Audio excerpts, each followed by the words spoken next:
21 जून को अमरावती में हुए उमेश कोले हत्याकांड में एनआईए ने एक बड़ा खुलासा किया है। एनआईए का कहना है कि उमेश कोले की हत्या में तबलीगी जमात के लोगों का हाथ था। एनआईए ने इस हत्याकांड को लेकर 16 दिसंबर को बॉम्बे सत्र न्यायालय की विशेष एनआईए अदालत में चार्जशीट दायर की थी। इस चार्जशीट में यह हैरान करने वाला खुलासा हुआ है। एनआईए के मुताबिक बीजेपी के पूर्व नेता नुपुर शर्मा का समर्थन करने और पैगंबर मोहम्मद साहब के कथित अपमान का बदला लेने के लिए तबलीगी जमात के कट्टरपंथियों ने उमेश कोले की हत्या कर दी थी। एनआईए ने इस मामले में 11 आरोपियों की गिरफ्तारी की थी। एनआईए के इस खुलासे के बाद तबलीगी जमात एक बार फिर चर्चा में आ गया है।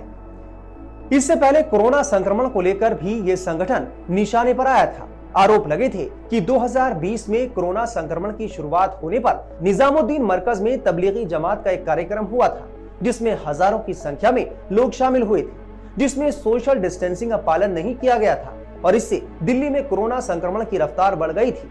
आइए इस वीडियो में हम इस संगठन की पूरी कुंडली खंगालते हैं।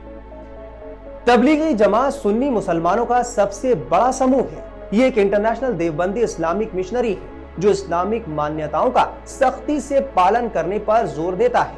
तबलीगी जमात का काम विशेषकर इस्लाम के मानने वालों को धार्मिक उपदेश देना होता है। ये संगठन इस्लाम का प्रचार प्रसार करता है।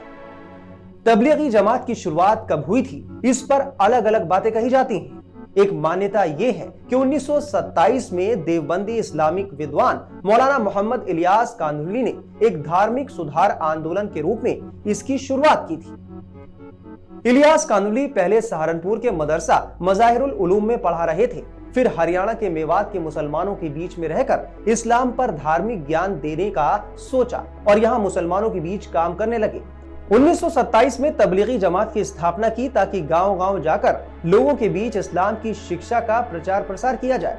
हालांकि कुछ लोग कहते हैं कि 1938 में तबलीगी जमात की शुरुआत हुई थी। इस संगठन की पहुंच दुनिया भर में है। प्यू रिसर्च की रिपोर्ट के मुताबिक 150 से अधिक देशों में फैले तबलीगी जमात के 35 करोड़ सदस्य हैं। दिल्ली के निजामुद्दीन क्षेत्र में इसका मरकज यानी अंतरराष्ट्रीय केंद्र है। मरकज में हर साल लाखों लोग आते हैं।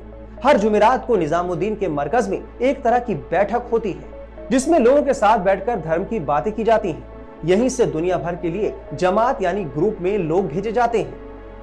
ये जमात इस्लाम के प्रचार प्रसार के लिए दुनिया भर में घूमती है। ये जमात जहां भी जाती है, ये लोग वहां के स्थानीय मस्जिदों में ठहरते हैं। वो स्थानीय मुसलमानों से नमाज पढ़ने और इस्लाम की दूसरी शिक्षाओं पर अमल करने के लिए कहते हैं। सऊदी अरब ने तबलीगी जमात पर पिछले साल प्रतिबंध लगा दिया था।